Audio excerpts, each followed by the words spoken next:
এই যে সংকটটা আমরা দেখি, এই যে চাঁদাবাজির অভিযোগে অনেককে বহিষ্কার করতে হচ্ছে, আসলে তো বহিষ্কার করে করে তো এটা আপনার শেষ করা যাবে না যদি আসলে সিস্টেমটা থেকে বের হওয়া না যায়। তো বিএনপি একটা বড় দল হিসেবে এই উদ্যোগটা কেন নিল না? এই সিস্টেমটা, এই উদ্যোগটা বিএনপির জন্য হলো সর্বোচ্চ শাস্তি হলো বহিষ্কার করা, দল থেকে বের করে দেওয়া।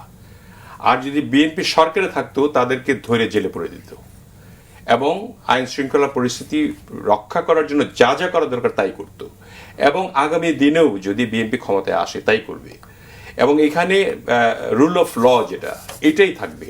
এবং এখানে এখন তো আমরা বহিষ্কার বেশি কিছু করতে পারছি না, কারণ আমাদের তো এর চেয়ে ক্ষমতা বেশি নাই।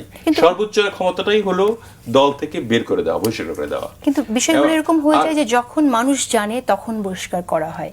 কেন এমনটা হয় না যে বিএনপি নিজ থেকেই তার দলের কোনো নেতাকর্মী গিয়ে যেখানে চাঁদাবাজি হচ্ছে সেগুলিও হয়েছে, আপনারা হয়তো নোটিস করেননি। এখন তো মানে যা রটে তার চেয়ে অনেক বেশি করে দেখানো হয় বিএনপিকে।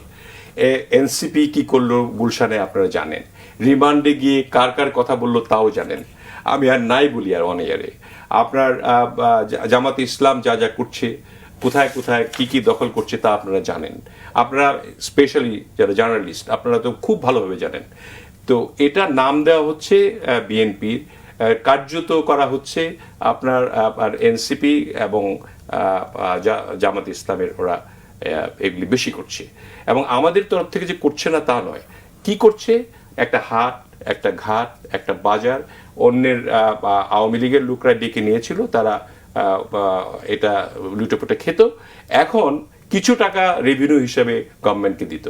এখন সেই তারা পালিয়ে যাওয়ার পরে সেই রেভিনিউগুলি আদায় করার জন্য সেই লোকাল প্রশাসন এই দলকে ডেকে বিএনপি বা জামাত বা অন্যান্য ছোটখাটো দল যারা আছে তাদেরকে ডেকে বলছে যে এটা চালাতে হবে, এটা তো একটা ঠিকাদারি অথবা কন্ট্রাক্ট দিয়ে তো চালাতে হবে, গভর্নমেন্টের রেভিনিউ আয় করতে হলে। তখন সেই জায়গায় হয়তো বিএনপির লোকরা এটা নিয়েছে। এবং হাটঘাট বাজার এগুলো তো চালাতে হবে, এটা তো একটা সিস্টেম।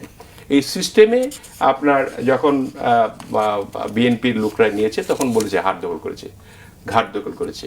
আর যে সমস্ত স্পেসিফিক ভাবে চাঁদাবাজির অভিযোগ রয়েছে সেগুলি কিন্তু বহিষ্কার করা ইতিমধ্যে হয়ে গেছে এবং সবাই শঙ্কিত।